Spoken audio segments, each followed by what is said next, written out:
Bismillahirrahmanirrahim.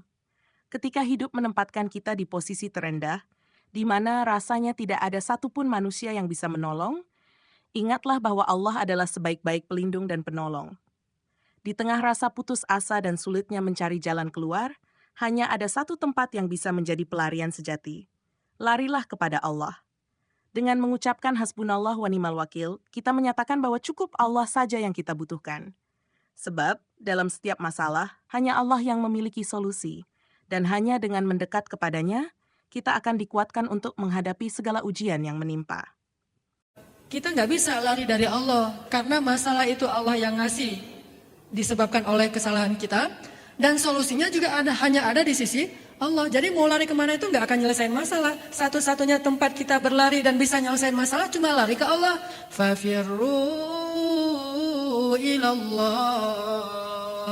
Larilah kalian kepada Allah. Wa anibu ila rabbikum. Kembalilah kalian kepada Tuhan kalian. Wasari'u ila maghfiratin min rabbikum wa jannah. Bersegeralah kalian kepada Tuhan kalian. Wa'tasimu bihablillah. Berpeganglah kalian kepada tali agama Tuhan kalian. Wasta'inu ya ayyuhalladzina amanu ista'inu bis sabri was salah. Kalau kalian mau minta tolong, larinya ke siapa? Ke Allah. Mintalah tolong kepada Allah dengan sabar dan salat. Cuma itu tempat kita lari. Assalamualaikum warahmatullahi wabarakatuh. Alhamdulillah, bersyukur kepada Allah Subhanahu wa taala. Selalu bisa menjadi lebih semangat melihat teman-teman sekalian, anak-anak muda yang insya Allah para idolanya bidadari di surga. Dan yang di belakang para idolanya bidadara yang sekarang ada di masjid. Kalau halal ya, kalau nggak halal mah jangan ngidolain. Alhamdulillah, saya malah sebetulnya yang paling beruntung di sini tuh saya. Karena setiap kali hari Rabu, walaupun sering telat, setiap kali hari Rabu itu saya semangat dari pagi. Semangat mikirin materi. Dan nggak ketemu juga sampai detik ini. Jadi duluan running posternya daripada materinya. Jadi ini kreatif banget nih tim poster. Dan kita kasih applause barakallah kepada tim kreatif yang selalu mikirin dalam sepekan tuh 3 kali tayang poster yang macam-macam bentuknya. Saya nggak tahu, jangan-jangan ntar lagi bakalan jadi orang-orang yang botak kali ya, mikirin poster terus ya, luar biasa. Saya aja nggak gitu-gitu amat mikirin materi, tapi selalu telat banget duduk dulu di situ. Alhamdulillah tadi ceramah dulu ada yang ustadz yang ngasih materi sebelumnya, saya browsing dulu. Cuma beda, saya mah browsingnya pakai bahasa Arab. Jadi tenang, nggak akan ketemu kalau dicari di Google. Soalnya carinya pakai bahasa Arab. Teman-teman sekalian, malam ini kita akan belajar jadi Indo Runners. Nggak jadi ya. Supaya nggak jadi Indo Runners dari kenyataan. Lari dari kenyataan. Sebelum kita belajar tentang masalah lari dari kenyataan, kita buka dulu deh dengan tilawah biar lebih sejuk hati kita. Kita akan tilawah firman Allah di dalam surat Ali Imran. Surat Ali Imran ayat 173. Al-Quran surat Ali Imran ayat 173.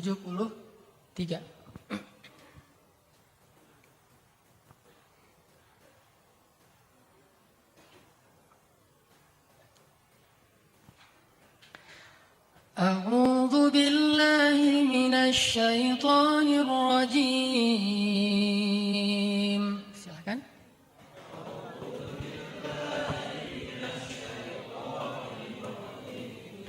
Bismillahirrahmanirrahim.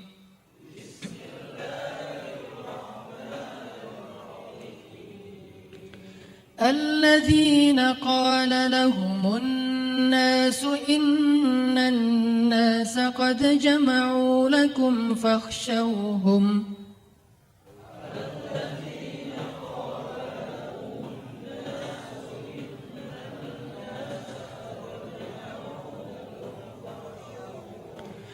فاخشوهم فزادهم إيمانا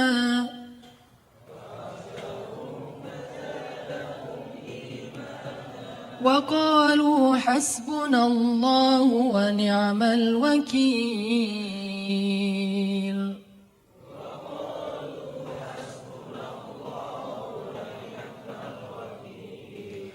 فانقلبوا بنعمة من الله وفضل لم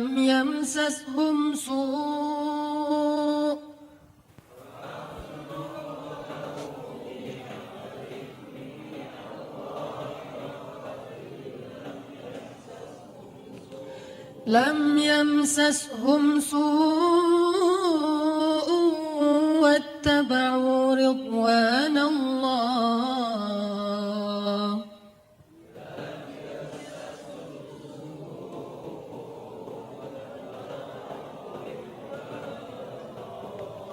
والله ذو فضل عظيم.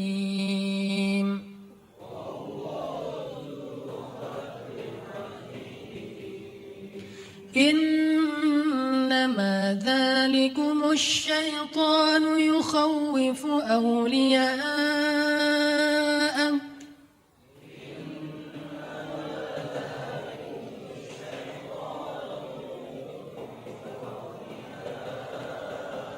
فلا تخافوهم وخافون إن كنتم مؤمنين.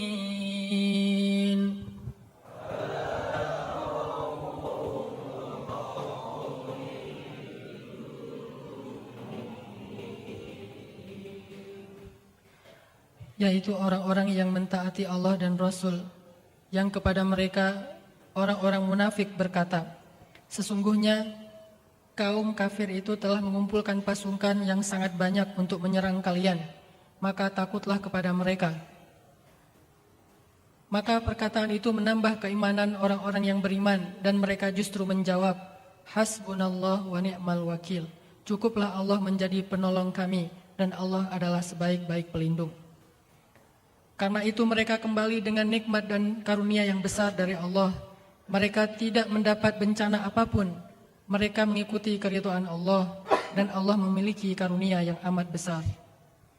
Sesungguhnya yang menakut-nakuti itu hanyalah syaitan, ingin menggentarkan kalian dengan kawan-kawannya, yaitu orang musyrik.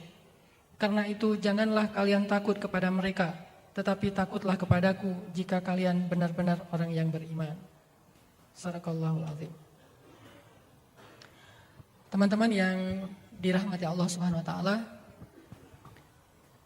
mudah-mudahan kita semakin hari itu semakin akrab, semakin saling kenal, kalau perlu bisa menghafal nama satu dengan yang lain. Makanya insya Allah nanti juga di akhir acara kita akan terus hidupkan budaya salam-salaman.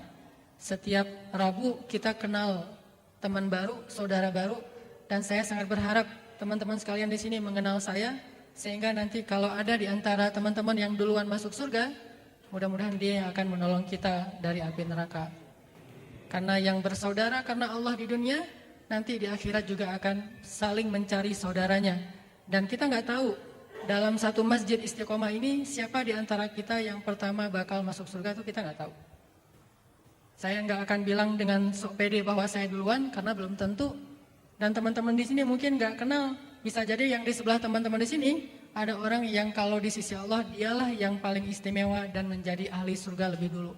Mungkin yang menurut kita penampilannya biasa-biasa aja, bisa jadi dia 500 tahun lebih dulu masuk surga dari yang lain. Makanya kita harus kenal orang itu. Walaupun kita nggak tahu yang mana orangnya sekarang. Tapi kita harus kenal sebanyak mungkin orang-orang yang insya Allah rajin ke masjid, sehingga nanti di akhirat kita berharap dia yang akan salah satunya nolong kita untuk masuk surga.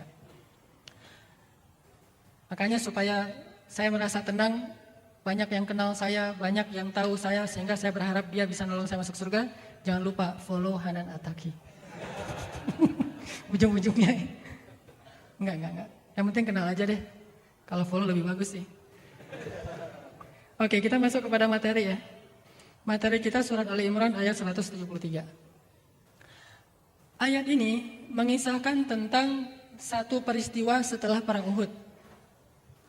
Jadi kita tahu bahwa perang Uhud itu kaum muslimin menang apa kalah? Hah? Menang, cuma agak kebobolan ya. Kalau perang Badar itu menangnya telak, gak kebobolan sama sekali. Kalau perang Uhud itu kebobolan dulu. Pertama menang, udah gitu kalah, udah gitu menang. Artinya 2-1. Menang, karena tidak ada satupun perang yang dilakukan oleh Rasulullah yang kalah itu gak ada. Yang ada 2 kali kebobolan, perang Uhud sama perang Hunain. Yang lain mah menang telak. Nah, adegan perang Uhud yang kita tahu bahwa kaum muslimin dipukul mundur oleh orang-orang kafir Quraisy, bahkan beberapa orang sahabat itu sampai meninggal dunia syahid dalam perang Uhud. Salah satu yang paling terkenal siapa? Hamzah sama Mus'ab bin Umair. Nah, ini catat ya, Hamzah sama Mus'ab. Hamzah ini kesayangan Rasulullah SAW. Mus'ab ini kesayangan banyak para sahabat. Hamzah ini adalah seorang petarung, seorang sniper, seorang hunter, dia seorang pemanah ulung, dia seorang pemburu. Sedangkan Mus'ab seorang apa? Yang sangat lembut akhlaknya, yang semua orang sayang sama dia. Sehingga ketika kehilangan 2 orang ini kehilangan yang besar bagi kaum muslimin. Dan bukan hanya yang mereka aja yang syahid, tetapi banyak lagi di antara sahabat, ada yang luka parah, ada yang matanya buta sebelah, ada yang bahkan Nabi juga ikut terluka, banyak banget luka Nabi di tubuhnya, termasuk salah satunya di wajah beliau. Artinya habis adegan perang Uhud, kaum muslimin mundur. Mundur ke sebuah daerah namanya Hamra'ul Asad. Sebuah daerah namanya Hamra'ul Asad. Hamra itu artinya red, merah. Asad itu artinya singa. Jadi Hamra'ul Asad sebuah daerah yang dikenal dengan bahasa singa yang berdarah-darah. Sehingga dinamakan dengan nama Hamra'ul Asad, daerah singa berdarah, singa yang terluka. Kesanalah mereka akhirnya mundur. Dan pas banget Allah mentakdirkan kayak gitu, mundurnya ke sebuah tempat yang keren gitu. Tempat ketika singa itu terluka, Hamra'ul Asad. Semuanya pada mundur, di Hamra'ul Asad mereka kemudian membuat camp lagi. Ada yang dirawat, ada yang sakarat, ada yang pokoknya seluruh sahabat itu terluka-luka. Bahkan ada seorang perempuan di antara sahabiat yang di tubuhnya itu ada sekitar 30 luka bacokan. Bayangin. Luka bacok, termasuk luka tombak, luka panah, luka sayatan pedang, segala macam. Semua sahabat, nggak terkecuali termasuk Rasul, semuanya terluka parah. Semuanya pada tiduran di dalam tendanya masing-masing, dalam keadaan sangat terpukul, sedihnya luar biasa, kehilangan orang-orang tercinta, lukanya luar biasa, hampir nggak sanggup berdiri. Dalam keadaan seperti itu, tiba-tiba Nabi mengumpulkan mereka semuanya. Jadi Nabi baru selesai diperban, para sahabat udah selesai dirawat, tapi lukanya masih jelas, masih ada, masih kesakitan.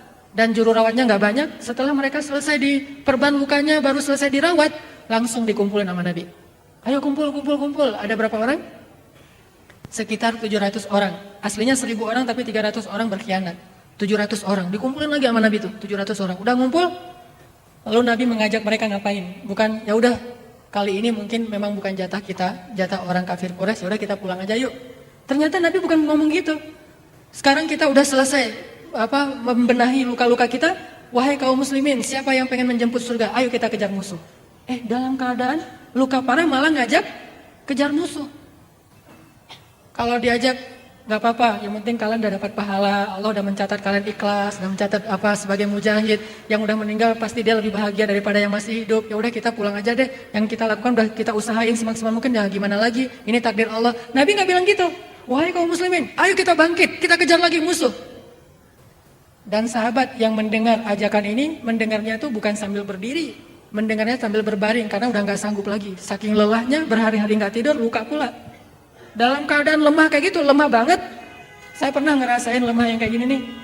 Jalan jauh, kurang makan, kurang tidur. Kayak yang saya cerita sebelumnya pas lagi haji backpacker. Haji dari Mesir kan nggak punya maktab tuh, nggak punya hotel. Akhirnya kita dari Mekah ke Mina jalan. Dari Mina ke Muzdalifah jalan, Muzdalifah ke Arafah jalan, semuanya jalan. Dari Arafah jalan lagi ke Mina, dari Mina ke Mekah lagi, balik lagi ke Mina. Karena ada tawaf ifadah, balik untuk mabit segala macam. Makan kurang, tidurnya kurang. Di Arafah kita tidurnya itu di trotoar. Di Mina kita tidur dekat tempat lontar jamarat. Jadi kita sambil tidur bisa lontar jamarat gitu. Saking dekatnya, hotel benar-benar VVIP. Orang presiden aja nggak gitu-gitu amat. Gitu. Kita benar-benar di samping tempat lontar jumroh. kita tidur di situ. Kalau malam dingin banget, kalau siang kita karena crowded panas banget. Dalam keadaan kayak gitu, itu jalan itu udah tawaf.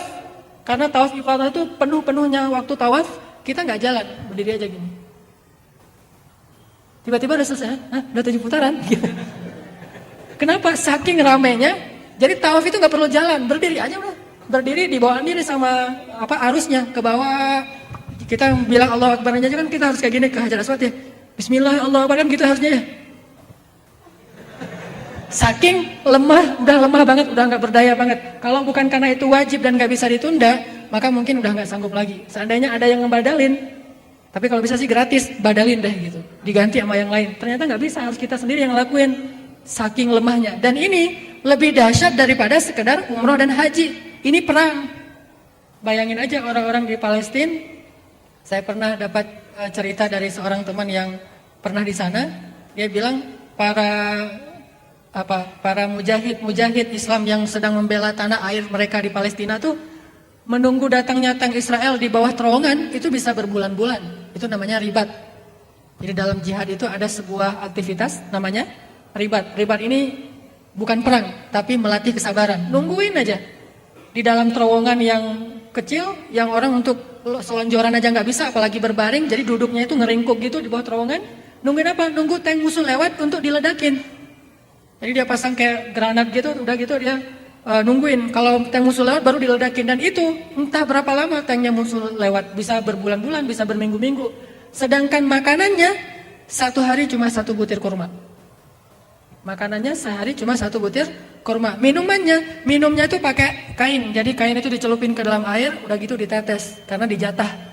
Kalau kebanyakan mereka udah nggak dapat jatah air karena luar biasa susahnya. Ini namanya ribat. Para sahabat itu kalau kita mau mengimajinasikan itu lebih sulit dari kondisi yang pernah saya ceritain. Sulitnya luar biasa.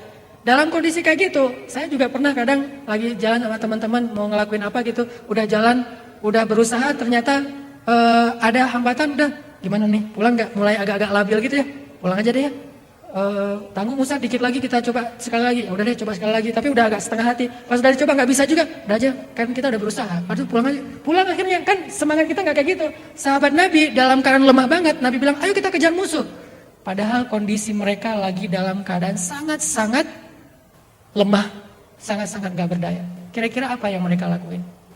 Jangan kemana-mana. Ntar kita lanjutin setelah salat isya insyaallah. Barakallahu li wa lakum. Bismillahirrahmanirrahim.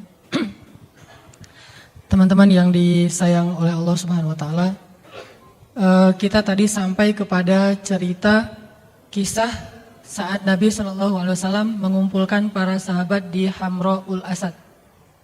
Dikumpulin nih para sahabat yang dalam keadaan luka-luka parah, dalam keadaan lemah, gak berdaya, untuk duduk aja susah, apalagi berdiri, apalagi berperang.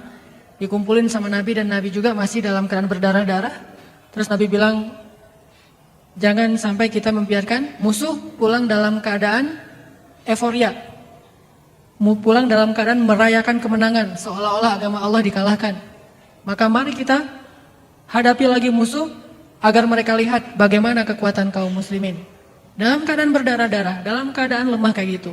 Ketika Nabi sedang menyemangati para sahabat untuk gerak kali yang kedua ini, tiba-tiba di antara orang-orang munafik ada yang tampil. Ini biasa nih, nakut-nakutin. Tampillah beberapa orang munafik yang seolah-olah dia berpikir lebih realistis gitu. Dia tampil bersama beberapa orang temannya, dia bilang, wahai kaum muslimin, udah kalian mah gak usah cari masalah. Tadi aja kalian kalah, padahal kalian dalam keadaan sehat. Apalagi sekarang kalian dalam keadaan terluka-luka kayak gini. Ditambah lagi musuh udah mengumpulkan lebih banyak lagi pasukannya. Jadi pasukan yang tadi nggak ikut perang sekarang bergabung, dikoalisikan dengan beberapa orang-orang Arab yang ada di sekitar Madinah. Jadi kalau kalian datang menghadapi mereka sekarang, itu sama kayak dengan bunuh diri. Jadi kata orang munafik, ini misi bunuh diri. Jadi lebih baik kalian pulang aja daripada kalian cari mati. Dalam keadaan kayak gitu, pertama secara fisik memang realitasnya mereka lemah. Kedua memang mereka baru aja kalah, secara mental habis terpukul banget. Kemudian yang ketiga ditambah lagi dengan provokasi, ditakut-takuti oleh orang munafik. Kita nyebutnya orang munafik setelah sejarah itu ditulis. Pada saat itu mereka tidak disebut munafik. Mereka masih dianggap sebagai jamaah kaum muslimin. Jadi bukan dianggap, dia mah mau orang munafik, gak usah dengar. Enggak. Baru disebut munafik setelah sejarah ini ditulis. Baru kita bilang, oh itu munafik. Sehingga kita ngebayanginnya orang luar, orang yang udah jelas-jelas disebut munafik, ngomporin kaum muslimin atau memprovokasi kaum muslimin untuk berkhianat, untuk tidak mentaati Rasulullah SAW. Kalau itu nyatanya, mungkin para sahabat akan mudah menolak. Tapi masalahnya mereka belum dikenal sebagai orang munafik. Belakangan baru disebut sebagai munafikun. Sahabat masih menganggap mereka keluarga kita, teman kita, seperjuangan sama kita, bagian dari jamaah kita, prajurit kita juga, bahkan beberapa tokoh-tokoh kita juga. Malah menggembosi semangat para sahabat dengan mengatakan, Innan nasa qad jama'u lakum fakhshawhum. Sesungguhnya orang-orang kafir itu udah berkumpul sekarang. Pasukannya lebih besar dari yang sebelumnya dan mereka sedang mempersiapkan melawan kalian. Mereka akan mengalahkan kalian 2 kali. Lebih baik kalian takut dan pulang aja. Fakhshawhum. Jadi 3 nih kondisinya, sakit fisiknya, lagi terpukul mentalnya, ditambah lagi digembosi oleh orang-orang munafik yang tidak jujur imannya. Dalam keadaan kayak gitu, lemah banget. Dan Nabi menyuruh mereka untuk maju. Mereka ternyata Allah ilhamkan untuk mengucapkan satu kalimat. Sebenarnya yang mengatakan kalimat ini Rasulullah, kemudian diikuti oleh para sahabat. Apa kalimatnya? Waqalu, mereka bilang, mereka ini dipimpin oleh Rasul, baru mereka nurutin. Kata mereka apa? Hasbunallahu wa ni'mal wakil. Ketika orang munafik menggembosi semangat kaum muslimin, ketika realitasnya kaum muslimin sedang dalam keadaan lemah dan tidak sanggup untuk duduk apalagi berdiri, lalu dalam keadaan lemah kayak gitu Nabi mengatakan hasbunallahu wa ni'mal wakil. Cukup bagi kita Allah. Kalau mereka punya banyak pasukan, kita punya Allah. Kalau mereka kuat, Allah yang menguatkan kita. Kalau mereka tadi bisa memukul mundur kita, maka Allah yang akan memukul mundur mereka. Hasbunallah wa ni'mal wakil. Kalimat inilah yang memotivasi para sahabat untuk bangkit. Nabi tadi ngajak segala macam, belum penuh semangat sahabat, belum utuh, belum belum total gitu ya. Tapi pas Nabi bilang hasbunallah wa ni'mal wakil, semua sahabat serentak berdiri, hasbunallah wa ni'mal wakil. Kalimat hasbunallah wa ni'mal wakil inilah kemudian meneguhkan hati mereka. Jadi bisa dibilang, solusi kalau kita ngadapin suatu masalah, suatu kenyataan yang menurut kita berat banget, yang gak mungkin kita bisa menghadapi kenyataan itu, kayak para sahabat gak mungkin bisa menghadapi musuh yang baru saja ngalahin mereka, ditambah lagi sekarang mereka sakit, ditambah lagi dengan fitnah orang-orang munafik. Kalau kita dalam keadaan persis seperti itu dalam hidup kita, maka gak usah maju dulu, gak usah bangkit dulu, gak usah mikir solusi dulu, ucapin aja dulu, hasbunallahu wa ni'mal wakil. Ntar Allah yang akan menguatkan kita. Kalau saya bilang dalam keadaan terpuruk bangkit, itu mungkin agak-agak berat tuh. Saya juga nggak selalu kayak gitu sih. Ketika dalam keadaan misalnya merasa kayaknya nggak mungkin lagi nih bisa diusahain, udah nyerah aja. Terus kita bilang jangan nyerah dulu, bangkit dulu. Mungkin itu next lah. Tapi yang pertama katakan saja dulu, hasbunallahu wa ni'mal wakil. Cukup Allah dan sebaik-baik pelindung. Dari kalimat inilah Allah akan memasukkan iman dalam hati orang-orang yang saleh yang mengucapkannya. Dengan keimanan itu nanti Allah akan meneguhkan hatinya. Hasbunallah wa ni'mal wakil. Walaupun kita mengucapinnya dengan gemetar, walaupun kita mengucapkan kalimat hasbunallah itu dengan sedikit rasa agak khawatir, benar nggak ya, bisa nggak ya, tapi katakan saja dengan mantap lisan kita, walaupun belum mantap hati kita, katakan saja dengan lisan kita hasbunallah wa ni'mal wakil, walaupun hatinya beneran nggak juga sih, nggak apa-apa, pokoknya ucapin aja dulu hasbunallah wa ni'mal wakil. Setelah itu nanti Allah yang akan memperbaiki urusan hati kita. Ini rahasia pertama. Gimana biar kita nggak jadi Indo-runners dari kenyataan, nggak lari dari kenyataan. Dan Allah menjanjikan di dalam ayat berikutnya, ayat 174, "Fanqalabu bi ni'matin minallahi wa fadl." Akhirnya kaum muslimin pulang ke Madinah dengan nikmat Allah dan karunia. Maksudnya apa? Setelah mereka mengucapin hasbunallah wa ni'mal wakil, akhirnya Allah masukkan rasa semangat yang luar biasa dalam diri kaum muslimin sehingga mereka serentak maju. Dari 700-an orang yang tadi ikut berjihad, yang kemudian kembali ke Hamraul Asad, cuma satu yang gak ikut untuk sesi kedua, untuk episode kedua, untuk ronde kedua. Dan yang satu itu benar-benar udah sakarat. Sehingga ketika Nabi dan para sahabat berangkat, dia meninggal di atas tempat tidurnya. Ini benar-benar udah gak sanggup diri. Yang lain, ada yang tangannya cacat, ada yang matanya cacat, ada yang anak panah masih di dalam perutnya, cuma dipatahin doang, belum sempat dicabut. Langsung berangkat, semangat yang luar biasa, bertakbir Allahu Akbar, Allahu Akbar, Allahu Akbar. Dari mana muncul semangat ini? dari hasbunallah wa ni'mal wakil. Sehingga Allah kalau dibilang, kalau udah merasa dilibatkan, seperti yang saya pernah posting, libatkan Allah dalam segala urusan kita, itu ngefek banget. Itu benar, kalau kita udah ngelibatin Allah, maka Allah Subhanahu wa Ta'ala akan bekerja untuk kita. Bekerja untuk kita maksudnya Allah akan masukkan dulu semangat dalam hati kita. Masukkan harapan dulu dalam benak kita. Sehingga kita menjadi orang yang lebih optimis, lebih berani, lebih siap, lebih tough gitu. Nah dalam keadaan kayak gitu para sahabat, Allahu Akbar, Allahu Akbar. Berangkat nih rame-rame nih. Mendengar suara takbir dari kejauhan yang begitu menggema, lebih menggema daripada takbir kita di lebaran. Takbir kita kan agak-agak lembut ya. Takbir Indonesia gimana? Allahu Akbar, Allahu Akbar, Allahu Akbar. Kan gitu ya. Yang saya bayangin tuh makan ketupat, gitu-gitu kan. Karena takbirnya tuh ini banget, keren banget gitu. Mozart banget lah bisa buat kita bisa tidur. Jadi malam lebaran tuh saya dengar takbir sambil tidur, enak banget tuh. Kalau di Arab, kalau di Mesir takbirnya bukan Allahu Akbar, Allahu gitu. Kalau irama Mesir, Allahu Akbar, Allahu Akbar, Allahu Akbar. Jadi modalnya tuh militer, takbir militer. Kalau Saudi takbirnya tuh takbir, kalau tanya ke yang ahli makomat, dia iramanya tuh irama ref gitu. Allahu Akbar, Allahu Akbar, Allahu Akbar. Tapi masih mending Indonesia ya. Allahu Akbar, Allah. Padahal kan takbir itu tujuannya biar semangat atau ini malah jadi aduh lembut banget nih takbirnya. Makanya saya kalau Ramadan pas mau lebaran, kalau saya yang megang mic tuh saya ganti tuh iramanya. Udah waktunya untuk tajdid, pembaharuan. Udah berapa puluh tahun sih kita pakai irama itu. Itu cocoknya lagunya tuh ada anak bertanya pada. Cocoknya gitu tuh. Kalau sekarang harus diganti. Makanya nih para musisi ciptain dong lagu yang baru, yang keren juga, yang cocok dengan takbir. Allahu Akbar, Allahu Akbar. Ada pasangannya, nanti lagu lebarannya apa gitu ya. Jadi insya Allah lebih semangat. Nah ini para sahabat nih, agak kurang fokus sih. Para sahabat bertakbir dalam perjalanan mengejar musuhnya, suara takbirnya tuh menggema sampai terdengar dalam jarak sekian dan sekian. Kemudian derap langkah kuda mereka, kemudian mereka berlari, ada yang pakai kuda, ada yang berlari. Itu debunya itu sampai menjadi awan di langit mereka, sehingga membuat musuh merasa gentar luar biasa. Siapa yang menggentarkan hati musuh? Allah Subhanahu wa Ta'ala. Jadi bagi kita cukup Allah. Kalau Allah udah turun, udah terlibat, itu udah gampang.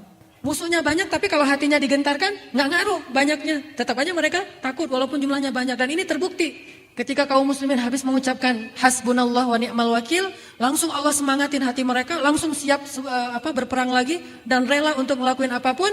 Entah dari mana semangat itu datang dan mungkin mereka sendiri nggak percaya kok saya bisa jadi semangat gini ya. Itu gara-gara zikir hasbunallah wa ni'mal wakil. Mukjizat dari kalimat hasbunallah wa ni'mal wakil. Ditambah lagi yang kedua, musuhnya jadi gentar. Musuhnya pas dengar suara takbir, melihat awan debu yang diterbangkan dari derap langkah mereka itu, akhirnya Abu Sufyan dan orang-orang yang ada bersamanya mengatakan apa? Kalau tadi aja kita hampir kalah, saat semangat mereka biasa-biasa aja, saat mereka kurang fokus, kita tadi hampir kalah loh. Kalau realitasnya, kalau mau jujur nih, walaupun kita bisa pukul mereka mundur, tapi sebenarnya kita hampir kalah, kata Abu Sufyan. Apalagi sekarang ketika mereka udah bersatu, semangatnya udah bulat, mereka udah siap mati. Jangan cari mati deh. Kali ini kita gak akan mungkin ngalahin mereka. Akhirnya Abu Sufyan memerintahkan pasukannya mundur semuanya. Mundur, lari, dikejar sama kaum muslimin, mereka lari. Itu yang gak dicatat dalam sejarah jahiliyah. Pulang ke Mekah seolah-olah mereka bersorak gembira, kami menang, padahal nyatanya mereka saling melirik ke sesama mereka, kita mah gak menang sebetulnya. Tadi dikejar lari, yang ngejar orang cacat, yang ngejar orangnya buta sebelah, yang ngejar orangnya masih ada anak panah, tapi kita lari, benar-benar lari loh. Kaum muslimin ngejar Allah Akbar, kayak ngejar maling gitu, mereka pada lari, wah takut. Kenapa bisa tiba-tiba jumlah yang lebih banyak, barusan menang, kok malah jadi takut?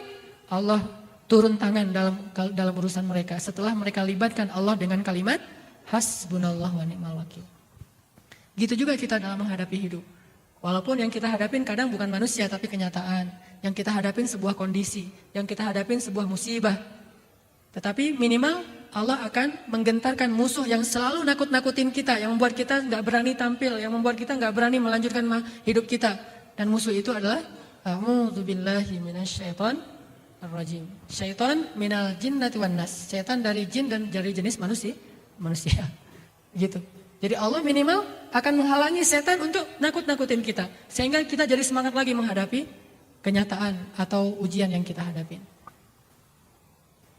Saya yakin semua teman-teman pernah diuji dengan ujian yang kadang sampai membuat kita berpikir kayaknya nggak mungkin saya keluar dari masalah ini.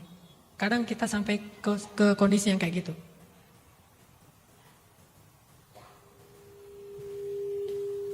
Bener? Pernah ngalamin kayak gitu? Ngerasa, aduh, gak mungkin nih saya kayaknya bisa dapat jalan keluar nih, udah terlalu berat nih, ini di luar kemampuan saya nih dan segala macam. Sehingga kita pengen lari aja dari kenyataan, lari dari kenyataan, pelampiasannya kemana? Kalau masih takut mati, minimal minum, atau gak jelas pokoknya aktivitasnya gak jelas, pengen lupain aja, gak mau dihadapin, gak mau dipikirin, gak mau dicarikan solusi, gak mau dirasain, pokoknya mau lari aja. Kalau lebih parahnya lagi nanti larinya adalah pengen bunuh diri, nauzubillah. Dan saya yakin teman-teman di sini nggak ada yang kayak gitu, karena masih ada di sini. Kalau nggak, udah nggak ada ya. Kalau benar-benar bunuh diri pasti kan udah nggak ada di sini. Ada tuh yang suka jualan pakai VW kombi itu di depan. Cuma malamnya kayaknya dia lagi nggak ini. Namanya Joni. Odoy. Namanya Odoy itu. Dia pernah cerita, ini ada nggak Odoy orangnya? Nggak ada. Wah, dia ketika ada masalah besar, masalah finansial, karena dia merasa udah nggak punya lagi, gimana nih solusinya, udah gelap, udah mentok gitu, larinya kemana? Larinya ke mistik. Kata dia, semua dukun dari ujung Pulau Jawa ke ujung Pulau Jawa sana, udah saya datangin semuanya deh. Udah saya coba satu-satu ke dukun A, dukun B, dukun C, baik yang nggak masuk TV atau yang sekarang ada di TV. Saya cobain tuh semua satu-satu, dukun-dukunnya. Pengen cari solusi ke para dukun. Mbah, dia ceritain ketika kita lagi berkemah, ceritain satu demi satu usaha dia datang ke dukun mencari solusi, ternyata nggak ngefek, malah habis, nambah masalah gitu, uangnya habis, karena kan ada mahar ya, maharnya itu mahal lah gitu, udah gitu maharnya hutang pula, kan nambah hutang berarti kan, dan terusnya kayak gitu terus. Ini menunjukkan bahwa kita nggak bisa lari dari Allah, karena masalah itu Allah yang ngasih, disebabkan oleh kesalahan kita, dan solusinya juga hanya ada di sisi Allah. Jadi mau lari kemana itu nggak akan nyelesain masalah. Satu-satunya tempat kita berlari dan bisa nyelesain masalah cuma lari ke Allah. Fafirru ilallah. Larilah kalian kepada Allah. Wa anibu ila rabbikum. Kembalilah kalian kepada Tuhan kalian. Wasari'u ila maghfiratin min rabbikum wa jannah. Bersegeralah kalian kepada Tuhan kalian. Wa tasimu bihablillah. Berpeganglah kalian kepada tali agama Tuhan kalian. Wasta'inu ya ayyuhalladzina amanu ista'inu bis sabri was salah. Kalau kalian mau minta tolong, larinya ke siapa? Ke Allah. Mintalah tolong kepada Allah dengan sabar dan sholat. Cuma itu tempat kita lari. Jadi kalau mau indoor runners dari kenyataan, runnersnya itu ke masjid. Runnya itu ke masjid, runnya itu ke atas sajadah. Sampai ada istilah kemarin dari teman-teman, kalau tidak ada pundak tempat bersandar, maka masih ada sajadah tempat bersujud. Dan itu selalu ada. Udah aja runnya, larinya. Kalau kita pengen lari dari kenyataan, larilah kepada pemilik solusi, yaitu Allah. Salah satu caranya selain sholat, hasbiyallah wa ni'mal wakil. Katakan itu dulu, kemudian berwudu, sholat. Nah itu benar-benar ngefek tuh. Ngefek banget. Tapi kita harus paham ya, cara Allah menyelesaikan masalah kita. Kadang-kadang udah diselesaikan sama Allah, kita bilang belum. Ada dua cara Allah ngasih solusi terhadap seorang hamba. Cara pertama, kita bilang hasbunallah wa ni'mal wakil, kita sholat, kita berdoa, kita sujud panjang, tiba-tiba dapat berita masalah kita beres. Bisa kayak gitu. Ketika kita sakit, tiba-tiba langsung mendingan, lebih baik, jadi sehat gitu. Ketika kita berhutang, tiba-tiba ada yang ngebayarin. Ketika kita lapar, tiba-tiba kita bisa dapat makanan dan seterusnya. Bisa jadi solusinya adalah selesai masalah kita. Tetapi ada yang lebih keren dari ini. Ada yang lebih mantap lagi nih. Apa solusinya? Kadang Allah tidak menyelesaikan masalah itu sekaligus. Tetapi Allah menguatkan hati hambanya menghadapi masalah itu. Dan inilah solusi terbaik. Kadang Allah kalau mau nolong seorang hamba, kalau hambanya biasa-biasa aja, Allah tolong dengan dikasih solusi. Ini nih solusi, kamu selesai dari masalah kamu. Bisa kayak gitu. Tapi cara yang kedua, ini cara untuk orang yang lebih Allah cintai nih. Kalau yang dikasih solusi dicintai, cuma nggak banget. Kalau yang banget dicintai banget, yang istimewa banget di sisi Allah, Allah nggak akan langsung ngasih solusi. Tetapi Allah akan menguatkan hatinya menghadapi masalah itu. Makanya Nabi Ayub nggak pas sakit, kan Nabi tuh. Nabi kan kalau ada masalah langsung ditolong Allah kan, dan dia kekasih Allah pula. Pas Nabi Ayub sakit, nggak langsung besoknya sembuh. Kan enak tuh. Ternyata enggak. Allah kuatkan hatinya menghadapi sakit selama 17 tahun. Nggak pernah mengeluh sama sekali. Dan itulah pertolongan Allah untuk Ayub. Sehingga setelah dia melewati masa yang panjang itu, dengan kesabaran dan ketabahan, nggak pernah mengeluh, justru yang Allah sediakan untuk dia nanti jauh lebih istimewa daripada diberikan solusi di awal. Makanya kadang ada dua cara. Tapi kita yakin, salah satu ini akan ngefek pada kita. Atau dua-duanya. Kalau kita hasbunallah wa ni'mal wakil, kalau kita sholat, kalau kita tawakal kepada Allah, wa ufawwidu amri ilallah, saya serahin masalah saya kepada Allah. Satu, mungkin Allah akan menyelesaikan masalah kita segera. Dua, dan ini mudah-mudahan juga bisa kita rasain, Allah nggak nyelesain masalah kita, tetapi dikuatkan kita ngadapin masalah. Nggak langsung, misalnya ada masalah dengan pasangan. Kan ada tips, ini tips saya sebagai yang udah nikah. Kalau udah nikah tuh tetap ada masalah, jangan berpikir udah nikah nggak ada masalah, banyak. Masalahnya sama aja, tetap ada, cuma mungkin insya Allah Allah lebih membantu karena udah dalam kondisi yang halal. Ada masalah nih dengan pasangan, kan tipsnya kalau lagi ada masalah sama pasangan sholat ya. Kayak Nabi kalau lagi masalah dengan istrinya beliau ke masjid sholat. Nah saya juga gitu, kalau Ali bin Abi Thalib ke masjid sholat terus tidur di tanah sampai kepalanya berdebu. Cuma saya nggak tidur di tanah, ke masjid aja gitu, tidur di lantai yang kayu kayak gini. Udah ke masjid sholat, pulang-pulang berharap, mudah-mudahan nih saya kan udah sholat, saya kan udah berdoa, saya kan udah hasbunallah wa ni'mal wakil. Insya Allah pasti nih istri saya di rumah udah kayaknya udah tenang. Pasti istri saya di rumah nih kayaknya udah senyum-senyum lagi nih. Pasti dia kangen nih sama saya nih, GR gitu ya. Datang nih pulang ke rumah dengan PD-nya udah sholat segala macam. Pas datang ngetok-ngetok pintu, ternyata pintu nggak dikunci. Pas kita buka, ternyata isi rumah udah kosong, dia udah pulang kampung gitu. Berarti lebih parah lagi kan? Kalau tadi masih mending serumah cuma beda kamar. Kalau sekarang dia diam-diam udah pulang kampung aja, udah dikemasin semua barang-barang udah pergi. Hah? Saya ditinggalin, teganya kan gitu. Nah artinya ini mungkin jadi tambah masalah. Kok saya udah sholat tapi masalah saya nambah? Kayak tadi misalnya ada masalah dengan bisnis, ternyata habis sholat nambah lagi masalah yang lain, nggak berhenti-berhenti. Mungkin di pekerjaan kita udah bermasalah, pulang ke rumah karena istri kita tahu bahwa kita punya masalah bisnis, akhirnya dia juga ngomel-ngomel, dia ngeluh misalnya, nambah lagi, terus anak-anak kita juga sakit, nambah terus. Mungkin masalah kita nggak langsung selesai. Tapi ada cara lain Allah menolong kita, ditolong hati kita, dikuatkan hati kita. Pas kita lihat kenyataan kayak gitu, kita jadi makin ngulangin la haula wala quwata illa billah, makin dekat sama Allah, makin mudah menangis ketika sholat, makin bisa bangun malam, kan itu pertolongan dari Allah. Kalau Allah nggak nolong kayak gitu, mungkin kita selamanya nggak pernah bangun malam, selamanya nggak pernah sholat ke masjid, selamanya nggak pernah bisa lebih hijrah, lebih baik, lebih soleh, lebih taat. Justru karena Allah pengen kita taat terus, Allah nggak mau menghilangkan masalah kita, dibiarin aja dulu masalahnya. Tapi yang ditolong hatinya, itu berarti Allah lebih sayang kepada kita. Jadi jangan suudzon dulu sama Allah. Berarti Allah lebih sayang sama kita. Nah akhirnya para sahabat Nabi setelah musuhnya dikejar dan lari, kocar-kacir gitu, maka fangqalabu di ayat 174 mereka kembali. Para sahabat kata Nabi, ya udah kalau gitu kita kembali. Nah ini kalau mereka kembali kali ini Allah ridho. Kembali dalam keadaan gagah, bukan pengecut, bukan lari, tetapi kembali karena pasukan musuh udah kocar-kacir. Fangqalabu bi ni'matin minallahi wa fadlin. Mereka kembali ke kota Madinah dengan nikmat dari Allah dan karunia. Apa nikmatnya? Nikmatnya adalah mereka mendapatkan kemenangan. Karunianya apa?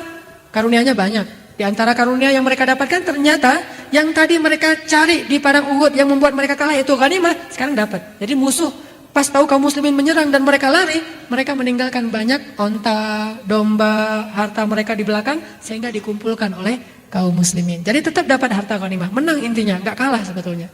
Fanqalabu bi ni'matin minallahi wa fadlin lam yamsashum su'.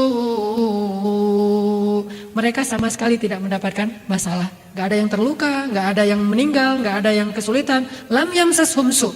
Jadi kalau kita udah bilang hasbunallah wa ni'mal wakil, Allah berjanji lam yamsashum su'. Gak mungkin kita ditimpa dengan kemalangan setelahnya. Jadi kalimat hasbunallah itu kalimat menolak bala, mantra untuk menghindari kemalangan. Lam yamsashum su', enggak akan menimpa kemalangan. Wattaba'u ridwanallah. Mereka mengikuti karunia Allah, ridho Allah, dan Allah menyertai mereka. Wallahu dzu fadlin azim. Ini janji Allah kepada orang yang mengucapkan kalimat hasbunallah wa ni'mal wakil. Lari dari kenyataan menuju kepada pemilik kenyataan, yaitu Allah SWT. Ini kisah Uhud.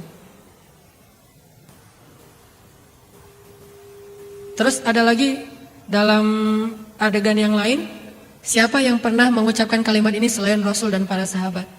Kalau kata para ulama, kalimat hasbunallah wa ni'mal wakil itu adalah zikirnya para nabi. Bukan cuma nabi biasa, zikirnya nabi ulul azmi. Ternyata ini ucapan para nabi ulul azmi. Salah satu yang terkenal yang mengucapkan kalimat ini lebih dulu daripada Rasulullah adalah Ibrahim. Kalau dalam salah satu qiraat itu bacanya Ibrahim, makanya orang Inggris nyebutnya Abraham. Atau bisa juga dibaca Ibrahim. Nabi Ibrahim lah yang mengucapkan sebelumnya. Ketika Nabi Ibrahim diikat, ketika Nabi Ibrahim ditangkap sama orang-orang Raja Namrud, kemudian ditaruh di sebuah tempat, di sekelilingnya itu udah disiapin kayu bakar. Mungkin kalau kita baca kisah ini agak kurang nyentuh karena kita tahu Nabi Ibrahim gak bakalan kebakar. Udah tahu endingnya, kan gak enak nonton film udah tahu endingnya. Tapi bayangin kalau kita ngalamin itu dan belum tahu endingnya kayak gimana. Sama kayak yang dialamin oleh sahabat-sahabat Nabi. Siapa sahabat Nabi yang pernah mengalami sama seperti Ibrahim dibakar? Sampai jadi nama makanan? Kebab, khabab. Jadi nama makanan deh, kebab ya. Kan dibakar tuh. Nah, ada sahabat Nabi namanya, biar ini saya bilang gini biar gampang ingatnya, Khabab bin Ars. Khabab bin Ars ini sahabat Nabi yang sangat-sangat penyabar, sama dengan Bilal, cuma nggak terkenal Bilal, dan dia itu lebih pintar dari Bilal. Dia hafiz Al-Quran, dia penghafal Al-Quran, periwayat Al-Quran, lebih banyak ilmunya daripada Bilal. Cuma Bilal karena muazin, karena dia perform terus, mungkin dia lebih terkenal secara selebritinya lebih nyelep gitu. Tapi kalau Khabab bin Ars ini sebetulnya soleh banget. Dia dibakar hidup-hidup loh. Sampai kayu bakar dan api itu padam dengan lendir dan cairan yang keluar dari kulitnya Khabab. Kan kalau dibakar itu kan keluar cairan tuh, kayak lemak-lemak itu. Sampai padam apinya dan kayu bakarnya gara-gara lemak-lemak yang keluar dari kulitnya Khabab. Dibakar hidup-hidup. Tapi nggak dibiarkan sampai mati. Kalau udah mau mati dikeluarin dulu. Udah agak-agak dingin dipanasin lagi. Terusnya gitu, kayak orang mau ada yang beli dipanasin, ntar dimatiin dulu, panasin. Kayak gitu. Khabab bin As dalam keadaan dibakar kayak gitu hidup-hidup. Nabi datang kepada Khabab dan mengatakan, "Ya Khabab, ucapkanlah apa yang diucapkan kakek kita Ibrahim. Mudah-mudahan Allah akan menjadikan api itu bardan, sejuk seperti yang pernah Allah lakukan kepada Ibrahim." Akhirnya dalam keadaan dibakar Khababnya, Khabab mengatakan, "Hasbiyallah, hasbiyallah wa ni'mal wakil, hasbiyallah wa ni'mal wakil," sambil menjerit, sambil mengatakan hasbiyallah wa ni'mal wakil. Apakah apinya menjadi sejuk? Tidak. Kan saya bilang tadi di awal, bisa jadi Allah nggak akan mensejukkan apinya, tetapi Allah akan mensejukkan hatinya. Sehingga walaupun dibakar, yang tadinya dia teriak-teriak, setelah dia bilang hasbiyallah wa ni'mal wakil, dia tidak lagi teriak. Ketika dibakar dia diam aja sambil berzikir hasbiyallah, hasbiyallah, hasbiyallah. Dikuatkan hatinya oleh Allah. Dan setiap kesulitan yang dia alamin, Allah ilhamkan di dalam benaknya hafalan Al-Quran, hafalan Al-Quran, hafalan Al-Quran. Sehingga setelah selesai dibakar, lama dia tuh dibebaskan juga, sama dibeli, terus dibebasin, dia menjadi seorang hafiz Al-Quran. Itu pertolongan Allah untuk Khabab. Nggak selalu sama. Jadi jangan bilang kalau kita misalnya ada masalah dikit atau deketin api, hasbiyallah wa ni'mal wakil. Masih panas, ulangi lagi deh. Hasbiyallah wa ni'mal wakil. Masih panas. Bohong mau Ustaz Hanan. Enggak, kita akan dikuatkan hatinya. Jadi tetap panas cuma hasbiyallah wa ni'mal wakil gitu. Akan dikuatin hatinya biar nggak ngantuk. Intinya, kalau kita ngadapin masalah nggak selalu sama kasusnya. Kadang-kadang seperti Ibrahim, benar-benar apinya didinginkan. Kadang-kadang seperti Khabab, yang sama-sama ngucapin hasbi Allah, tetapi apinya nggak didinginkan oleh Allah, tetapi hatinya yang didinginkan. Sehingga dia tahan, dia bisa sabar sampai akhir dari masa ta'zib, masa penyiksaan itu. Sehingga akhirnya dia memperoleh kemenangan dengan dibebaskan. Ini pertolongan Allah nih. Ibrahim dimasukkan ke dalam api, disiapkan kayu bakar, dinyalakan api. Bayangin kalau kita ada di saat itu, pasti kita nggak akan tega ngelihat seorang laki-laki yang dibakar hidup seperti yang dibuat sama ISIS misalnya di Irak dan di Suriah. Gimana mereka membakar hidup orang yang dianggap mereka orang yang kafir misalnya, kan mereka gampang mengkafirkan orang ya. Ada orang Indonesia datang ke sana misalnya, orang Italia, Afrika, Eropa datang ke Irak pengen berjihad, pengen membantu kaum muslimin. Satu-satunya yang dia kenal kelompok jihad cuma ISIS. Apalagi udah ngediriin negara Islam, datang. Pas sampai di sana ngeliat kok ini banyak penyimpangan, aneh, nggak kayak gini yang kita pahami dari Islam. Pengen keluar, pengen lari. Pas lari, pengen kembali ke negaranya, ketangkap, itu udah gak ada ampun. Pengkhianat bagi mereka disiksa, kemudian dibakar hidup-hidup di tempat umum supaya yang lain merasa takut dan menjadi pelajaran. Dan ini banyak terjadi. Bayangin kalau dalam kondisi kayak gitu tuh. Dalam kondisi yang benar-benar sangat-sangat, udah kalau saya nggak bisa ngebayangin, pernah lihat orang dihukum mati nggak? Di Jeddah itu ada satu masjid namanya tuh Masjid Qisas. Masjid Qisas itu masjid yang kalau di hari Jumat tertentu ada bukan acara sih, ada kegiatan kisos gitu, ada event gitu ya. Eventnya adalah kisos. Biasanya orang setelah disidang segala macam udah diponis, ternyata dia terbukti bersalah membunuh, maka hukumannya dibunuh karena itu hukum Islam. Nah, ada satu masjid namanya Masjid Qisas, cuma di situ ada kisosnya di Jeddah. Kalau kita datang ke masjid itu hari Jumat, habis sholat Jumat jangan pulang dulu. Selesai sholat Jumat, zikir-zikir dulu segala macam, ntar ada pengumuman. Hari ini akan ada adegan kisos. Bagi kaum muslimin yang mau menyaksikan silakan di depan masjid. Itu luar biasa. Keluar dari masjid semuanya ngerumun. TKI Indonesia tuh banyak tuh yang cerita ke saya, teman-teman Indonesia yang di sana tuh, karena saking banyak yang ngeliat nggak kelihatan di belakang, akhirnya dia naik ke atas pohon, lihatnya dari atas pohon gitu. Orangnya kan dibawa keluar dari ambulan udah siap, terus ada kayak ember gitu, dia dijongkokin gitu, disuruh berlutut, kepalanya menghadap ke arah ember, Gojo udah siap dengan pedangnya. Terus ditanya sekali lagi, apakah keluarga korban memaafkan orang ini? Kalau dimaafkan, nggak jadi dikisos, bayar denda. Kalau nggak dimaafkan, akan dikisos. Tanya sekali lagi sebelum, kan udah ngeliat kayak ini, kadang-kadang keluarga korban jadi nggak tega ya. Aduh kasihan juga, wajahnya udah pucat, udah bentar lagi mau mati. Akhirnya keluarga korban kadang-kadang bilang, enggak, kami udah maafkan. Oke, langsung dia. Itu bisa pingsan tuh orangnya tuh. Hampir mati, nggak jadi mati, jadi pingsan. Kan senang banget kalau dimaafin bisa bebas dari kisos ya. Tapi itulah resiko konsekuensi dari kejahatan. Kalau keluarganya tetap nggak rela, akhirnya sekali langsung kepalanya jatuh ke dalam ember, badannya terbaring, kemudian langsung dibalut, langsung dibawa masuk ke ambulan. Pernah ada adegan lagi gitu, kepalanya jatuh ke ember, yang di atas pohon juga jatuh, saking nggak kuat. Pernah ada adegan kayak gitu. Ngelihat, gitu. Dia yang jatuh, akhirnya yang bawa ke rumah sakit 2, korbannya sama. Bayangin dalam kondisi kayak gitu. Ini saya buat ilustrasi ya, biar kita punya imajinasi. Dalam kondisi kayak gitu, Nabi Ibrahim mau dihukum mati, dihukum matinya kalau kisah masih mending. Kalau kita lihat kayaknya enak gitu, udah selesai kan. Tapi kalau dibakar bayangin gimana tuh. Dalam kondisi kayak gitu, itu api nyata-nyatanya sedang dinyalain. Dan beliau hanya manusia biasa yang bahkan kena api itu pasti terbakar. Tiba-tiba datang malaikat Jibril. Malaikat yang datang bukan orang biasa. Malaikat yang bisa nolong dengan seizin Allah. Bilang kepada Ibrahim, ya Ibrahim, alakah hajah? Apakah kamu punya sesuatu yang kamu minta ke saya? Perlu saya tolong wahai Ibrahim? Kata Ibrahim, amma ilaika fala. Kepada kamu? Enggak. Mau saya tolong ya Ibrahim? Mau saya selamatkan dari sini ya Ibrahim? Kata Ibrahim, kepada kamu ya Jibril? Enggak. Tapi kepada Allah, ya hasbiyallah wa ni'mal wakil. Siapa yang bisa ngatain kalimat ini dalam situasi kayak gitu? Kalau cuma baca sejarah sih gampang, tapi ngerasain banget kayaknya agak-agak susah nih. Begitulah iman As-Siddiq Ibrahim alaihissalam. Nabi yang digelari dengan julukan As-Siddiq, yang sangat kuat imannya. Kepada Jibril itu kan bukan musuh, bukan orang jahat. Jibril itu malaikat paling keren, paling soleh yang membawa wahyu. Pasti dia diutus oleh Allah untuk nolong Ibrahim. Jadi udah gak ada alasan untuk nolak sebetulnya. Kalau dia terima, ya boleh Jibril, tolong bukain dong gitu. Bisa kalau dia mau bilang kayak gitu ke Jibril kan boleh banget, gak dosa kan. Tapi tetap dia nggak mau, dan hatinya tuh nggak rela kalau sampai berbagi keyakinan dengan Jibril. Akhirnya dia bilang amma ilaika fala, dengan gagah gitu. Bukan bilang amma ilaika fala. Ya udah Jibril, udah entar dulu, basa-basi gitu aja. Enggak. Ini mantap dalam hatinya, bukan basa-basi doang. Pas Jibril udah gitu, balik lagi ke langit. Dan Nabi Ibrahim nggak menyesali kata-katanya. Aduh, Jibril nggak ngerti, orang lagi kayak gini masih nanya. Enggak. Udah Jibril pergi aja, nggak balik lagi. Nabi Ibrahim nggak merasa terpengaruh oleh datangnya Jibril, perginya Jibril, karena dia yakinnya bukan kepada Jibril, tetapi kepada Rabbu Jibril, pemilik Jibril. Hasbiyallah wa ni'mal wakil. Sekuat inilah kalimat itu di hati Ibrahim, sehingga bisa membuat api dengan seizin Allah menjadi sejuk. Jadi sekuat apa kalimat itu di hati kita, maka sebesar itu juga efeknya kepada masalah kita. Mungkin saya juga merasa, bukan kita, saya aja lah, kita.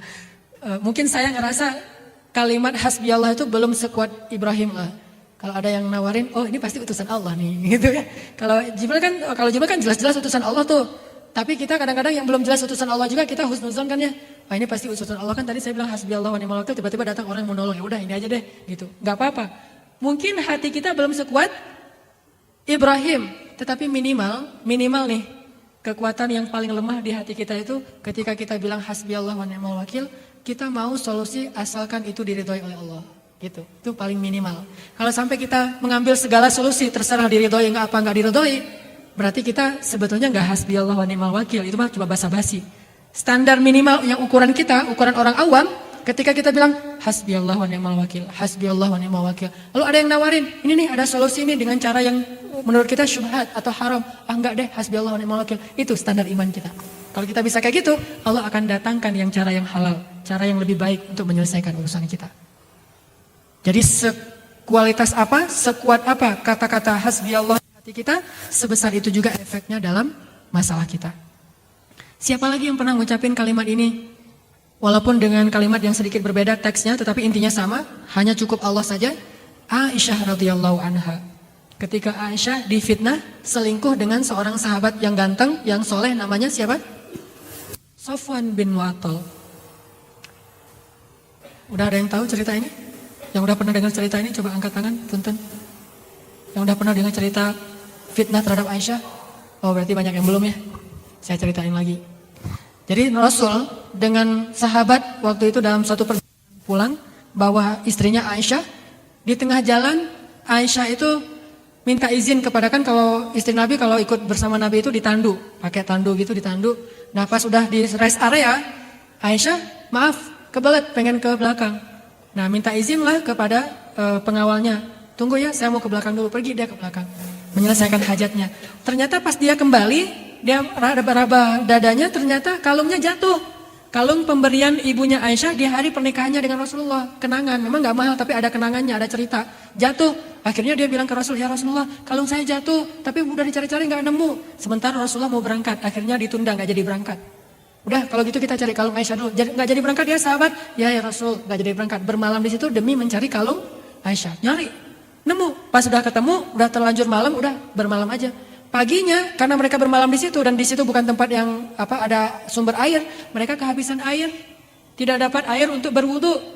Akhirnya mereka mulai mengeluh, nih gimana kita sholat subuh nih nggak ada air nih, pasti gara-gara Aisyah nih, gara-gara kehilangan kalung kita jadi kejebak di sini, mulai nyalahin Aisyah.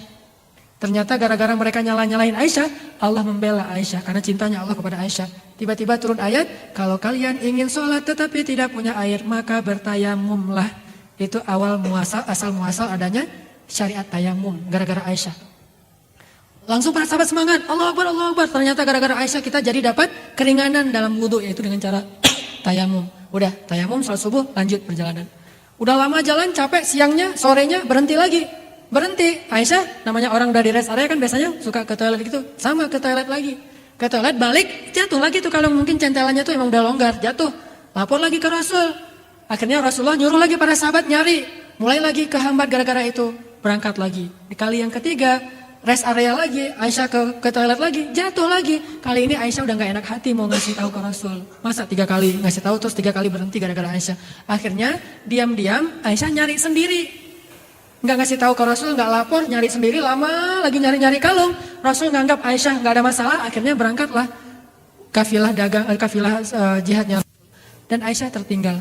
Kok pengawalnya gak tahu? Soalnya Aisyah itu orangnya langsing, kurus, keren. Ini hadis lainnya, pelajaran lainnya tuh cewek yang mau ngikut berarti harus jaga badan. Aisyah itu kurus, keren, energik. Dari mana saya tahu Aisyah energik? Dia lomba lari sama Rasul, Rasul kalah. Berarti kan energik. Dulu mungkin lomba lari, kalau sekarang mungkin main skate atau sepedaan, gitu-gitu. Jadi energik gitu, orangnya badannya pas, gak terlalu gemuk, gak terlalu kurus juga, pas banget. Nah Aisyah itu kurus, saking kurusnya para pengawal yang mengangkat tandu itu nggak bisa ngebedain ada orang di dalam tandu apa nggak ada, sama aja lebih berat tandunya daripada orangnya. Jadi pas ngangkat tandu nggak mikir kalau Aisyah nggak ada karena sama aja beratnya. Ternyata Aisyah ketinggalan. Pas Aisyah balik ke tempat tandunya nggak ada orang sama sekali. Akhirnya Aisyah baru sadar bahwa dia tertinggal rombongan. Duduklah dia di samping sebuah batu, duduk nungguin. Pasti Rasul kalau nanti pasti akan balik menjemput dia. Nah Rasul setiap perjalanan pasti mengutus seorang sahabat jadi juru nyisir gitu. yang menyisir di belakang. Takut ada barang ketinggalan orang yang tersesat. Namanya Sofwan, cowok ganteng di antara sahabat Nabi. Masih jomblo juga Sofwan ini. Nah, dia di belakang. Pas dia nyisir, dapat ke area itu ngelihat perempuan lagi duduk di sebelah batu. Oh, ini mungkin rombongan Rasul ketinggalan. Dideketin, pas dideketin ternyata Aisyah. Nah, pas dari dekat ngelihat itu Aisyah, Sofwan langsung tarajuk. Tarajuk itu ngucapin innalillahi wa inna ilaihi rajiun. Salah ya? Lihat cewek cantik, innalillahi wa inna ilaihi rajiun. Ini teladannya ya. Jadi kalau ngelihat cewek cantik, innalillahi wa inna ilaihi rajiun. Ada yang like kita gitu. Pas kita lihat yang like siapa? Oh, cewek nih di PP-nya tuh bagus. Jadi kepo ngelihat Jadi seorang muslim yang ideal tuh ngelihat cewek itu innalillah dan gak sengaja ngelihat oh ternyata Aisyah innalillah. Kalimat innalillah ini terdengar oleh Aisyah sehingga Aisyah terbangun. Langsung Aisyah menutup wajahnya. Kemudian Sofwan mengambil onta dan menaruh di sebelah Aisyah, didudukin ontanya, gak ngomong apa-apa dan Aisyah tahu itu kode bahwa Aisyah disuruh naik ke atas onta. Naiklah Aisyah ke atas onta. Apaan? Lebih dekat. Sini aja ngomong. Apaan? Oh, mic-nya ganti. Cek. Sampai di mana? Oh, naik onta. Nah, ditaruh tuh motornya di sebelah Aisyah. Biar Aisyah naik di atas motor. Nah, pas Aisyah mau naik di atas motor yang bernama onta, mereknya onta. Sofwan memalingkan badannya supaya nggak ngelihat cara Aisyah naik di atas motor. Tuh. Bukan salah fokus ya kemarin, ada cewek di atas motor diliatin. Kalau ini malah nggak mau ngelihat karena aurat. Akhirnya Aisyah naik, kira-kira waktu 1 menit 2 menit udah naik di atas motor, di atas onta, diambil onta tali kekangnya onta dibawa sama Sofwan. Sofwan jalan, Aisyah di atas onta, jalan aja. Nah, ternyata Rasulullah nggak realize kalau Aisyah ketinggalan. Sampai di Madinah, Rasulullah langsung masuk ke masjid, sibuk dengan tamu-tamu kenegaraannya, belum pulang ke rumah Aisyah, jadi nggak tahu kalau Aisyah ketinggalan. Tiba-tiba dari kejauhan Sofwan dan Aisyah ini tiba-tiba datang mendekat kota Madinah. Di gerbang kota Madinah orang munafik lagi ngumpul. Nih kebiasaan orang munafik itu nongkrong di jalan. Itu salah satu kebiasaan orang munafik, nongkrong aja di jalan. Ada yang lewat dipelototin, kalau lupa bilang punten dimarahin. Itu gitu. Jadi Aisyah sama Sofwan kan dua cowok-cewek yang bukan muhrim lagi berduaan di tengah padang pasir. Hah? Jadi hot news kan? Wah langsung di semuanya di broadcast tuh, semua rumah di broadcast. Kalau broadcastnya sih sederhana, Aisyah dan Sofwan pulang berdua. Benar apa salah? Benar, gak ada yang salah kan? Tapi bahasa ini bersayap. Sehingga orang pasti akan memahaminya itu yang negatif. Wah selingkuh nih, orang munafik gak pernah bilang selingkuh. Itulah bahasa media. Kadang-kadang ujungnya pertanyaan, Aisyah dan Sofwan selingkuh? Tanda tanya gitu kan ya. Itu kan bahasa media banget tuh. Dari zaman dulu udah kayak gitu, Aisyah dan Sofwan pulang berdua, di broadcast ke semuanya. Akhirnya yang lain orang-orang beriman sendiri yang menyimpulkan mereka selingkuh. Itu pinternya bahasa munafikun. Sehingga orang beriman sendiri yang menyebarkan Aisyah selingkuh dengan Sofwan, Aisyah selingkuh dengan Sofwan, Aisyah udah gak cinta lagi dengan Rasulullah, Aisyah berkhianat, Sofwan ternyata ada main sama si Aisyah. Ramai di seluruh rumah di kota Madinah. Sampai akhirnya Rasulullah mendengar berita itu dan Rasulullah sangat sedih. Kemudian sahabat-sahabat yang senior juga semuanya percaya dengan berita itu, semuanya percaya. Sampai Rasulullah juga hampir percaya, hampir Rasulullah menceraikan Aisyah. Terus Rasulullah datang ke rumah Aisyah, ngobrol sama Aisyah, Aisyah kamu udah dengar beritanya? Udah ya Rasulullah, gimana menurut kamu? Kata Aisyah, kalau saya bilang itu bohong, pasti Rasul gak percaya sama saya. Padahal saya jujur. Kalau saya bilang itu benar, Allah Maha tahu saya tidak melakukan itu. Maka saya gak mau ngomong apa-apa, cukuplah Allah bagi saya. Tuh kalimat intinya. Kalau dalam keadaan merasa gak ada yang nolongin kita, gak ada yang berpihak sama kita, udah Allah cukup. Hasbi Allah. Tapi bahasanya, saya adukan saja kepada Allah, gak kepada manusia. Udah segitu dong. Rasulullah kemudian gak bisa nyimpulin ini gimana nih. Aisyah juga ngomongnya agak-agak gak tegas gitu. Nanya ke Abu Bakar gak bisa komentar. Rasulullah akhirnya ke masjid sedih banget. Tiba-tiba datang Jibril membacakan surat An-Nur. 1 halaman penuh, ayatnya tuh panjang banget. Bahwa ternyata benar Aisyah itu tidak selingkuh. Aisyah itu masih suci, Aisyah itu solehah, dibela dari langit. Nabi mendengar ayat ini dibacakan oleh Jibril langsung bahagia lari ke rumah Aisyah, yaitu rumah Abu Bakar, lari ke rumah Abu Bakar, ngetok-ngetok pintu rumah dan Rasulullah memeluk Abu Bakar mengatakan, ya Abu Bakar, bahagia, ada apa ya Rasulullah? Telah turun ayat yang membela Aisyah bahwa mereka tidak berselingkuh. Itu adalah sebuah musibah, Aisyah tertinggal dan Allah membela Aisyah. Nama Aisyah bersih di langit. Aisyah mendengar dari kamarnya. Ternyata Allah membela Aisyah. Aisyah gak pernah nyangka sampai turun ayat untuk ngebelain dia. Ini gara-gara kalimat hasbiyallah wa ni'mal wakil. Sampai turun ayat lo ngebelain dia. Akhirnya karena Rasulullah udah tenang, Abu Bakar udah tenang, ngetuk pintu kamar Aisyah. Abu Bakar bilang ke Aisyah, Aisyah keluar, itu Rasulullah suami kamu datang. Allah udah membela kamu dan ayatnya dibacakan sama Rasul. Udah keluar kamu ketemuin sama Rasul, kata Abu Bakar. Apa kata Aisyah? Enggak, emangnya dia belain saya? Yang belain saya kan Allah. Jadi saya akan menghadap Allah aja, nggak mau menghadap dia. Akhirnya Aisyah nggak mau keluar dari kamar, salat syukur, sujud syukur kepada Allah. Dan Rasulullah paham, oh ya udah, emang saya pantas sih digituin kan. Soalnya kan kemarin maksud pantasnya wajarlah seorang perempuan, seorang istri ngambek kepada suami yang kemarin juga hampir percaya kepada isu kan ya. Dan itu Rasulullah sadar banget, udah Rasulullah pulang, besoknya balik lagi Aisyah udah normal lagi. Nah, intinya kalimat ini luar biasa sampai langit menurunkan ayat demi seorang perempuan yang menyerahkan urusannya kepada Allah. Wa ufawwidu amri ilallah hasbiyallahu wa ni'mal wakil la haula wala quwata illa billah. Makanya kita boleh jadi Indoranas dari kenyataan, tapi larinya kemana dulu? Larinya kepada Allah SWT. Insya Allah Allah yang akan menyelesaikan urusan kita jika kita ngerasa memang gak bisa menyelesaikannya sendiri. Itu aja teman-teman yang dirahmati Allah. Mudah-mudahan jadi penyemangat buat kita ngadapin masalah kita. Jangan kemana-mana, tetaplah di jalurnya, tetaplah menghadap Allah dalam keadaan susah dan senang. Dan marilah kita tutup dengan sama-sama berdoa kepada Allah. A'udzubillahi minasyaitonirrajim.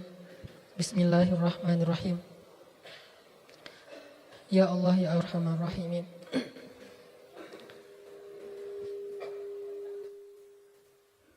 Wahai Tuhan yang menciptakan alam semesta, yang telah menjadikan bumi terhampar dengan keindahannya dan telah menjadikan langit tinggi dengan kemegahannya.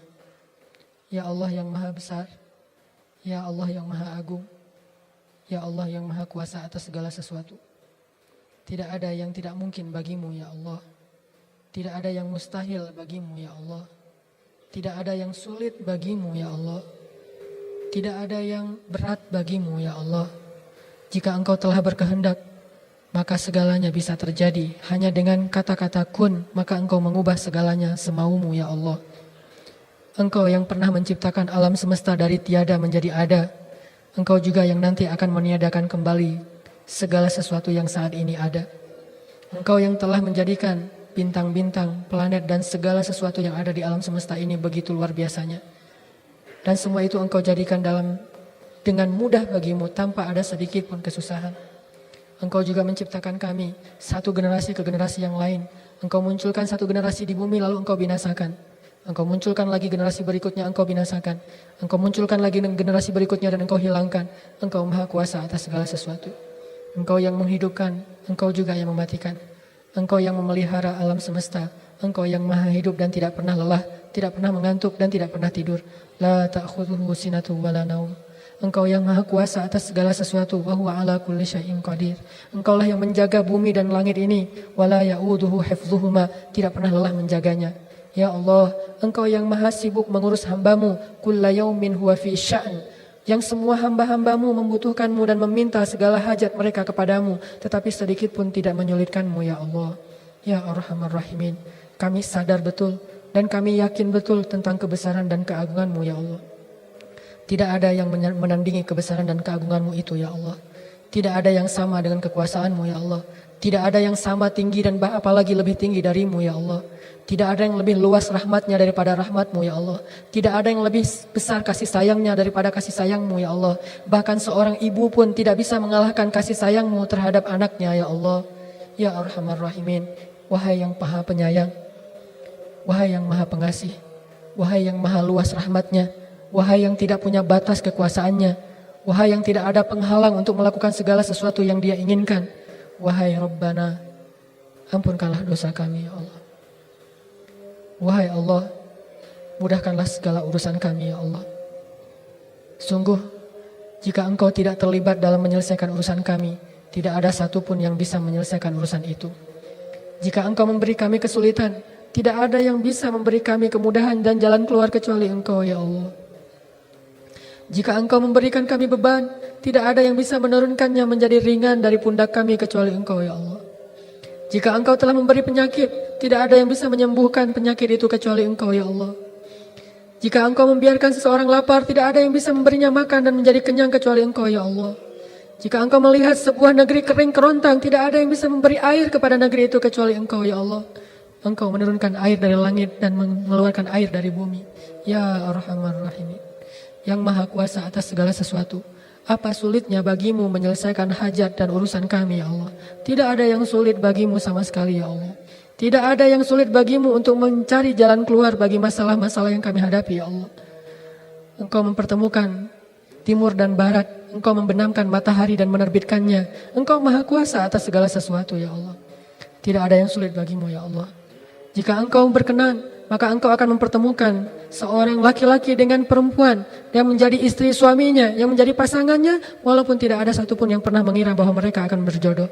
Engkau maha kuasa atas segala sesuatu ya Allah. Semua kami punya hajat, dan kami di sini datang karena kami tahu dan kami yakin tidak akan bisa kami mendapatkan hajat-hajat itu kecuali jika kami meminta kepadamu. Kepada siapa kami memohon perlindungan dan pertolongan kecuali kepada Engkau ya Allah. Kepada siapa kami kembali kecuali hanya kepadamu ya Allah. Pintu rahmat siapa yang bisa kami ketuk berkali-kali dan tidak akan marah kecuali pintu rahmatmu. Yang makin sering kami mengetuknya makin Engkau sayang kepada kami ya Allah. Jika kami mengetuk pintu rumah-rumah makhlukmu, makin sering kami mengetuknya, makin mereka merasa ingin menjauh dari kami.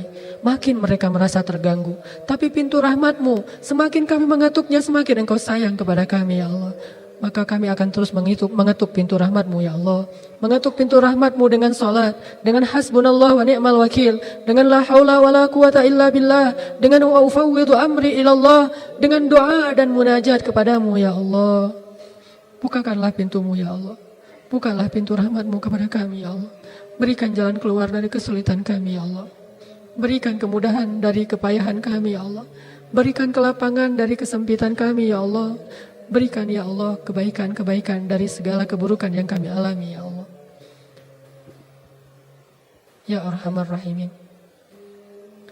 Jika kami mengandalkan amal soleh kami, sungguh untuk membayar nikmat-Mu juga tidak cukup ya Allah.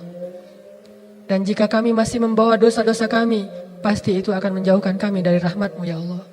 Maka yang bisa kami lakukan hanyalah beristighfar, memohon ampun atas dosa-dosa yang pernah kami lakukan, dan setelahnya kami memohon rahmat dan kasihan dari-Mu ya Allah.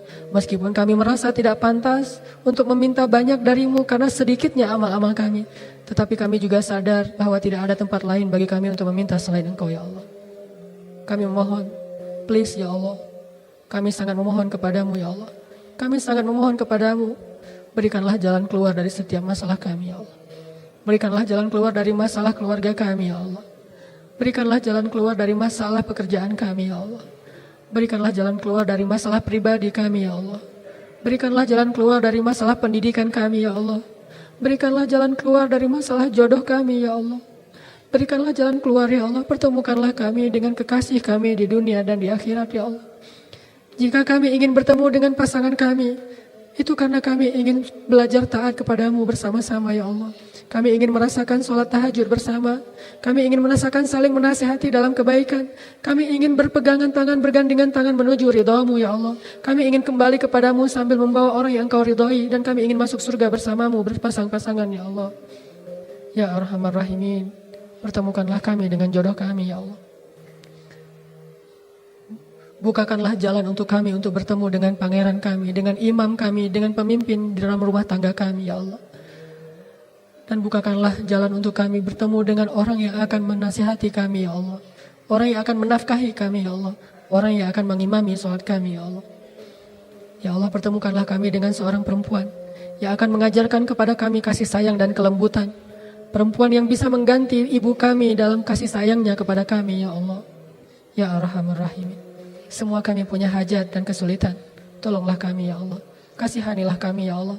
Ibalah kepada kami ya Allah. Hamba-Mu yang lemah dan tidak berdaya ini ya Allah. Rabbana atina min ladunka rahmah. وهيئ لنا من أمرنا رشدا واجعل لنا من كل ضيق مخرجا ومن كل هم فرجا ومن كل عسر يسرا ربنا آتنا في الدنيا حسنة وفي الآخرة حسنة وقنا عذاب النار تقبل يا كريم، تقبل يا رحيم، تقبل يا ودود، تقبل يا أرحم الراحمين.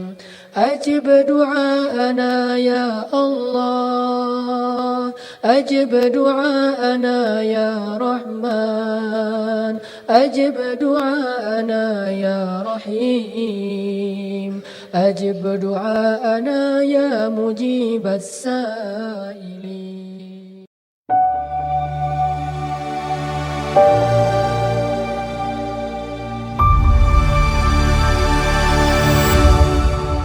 Ceramah ini menekankan pentingnya menghadapi masalah dengan mendekat kepada Allah, bukan melarikan diri.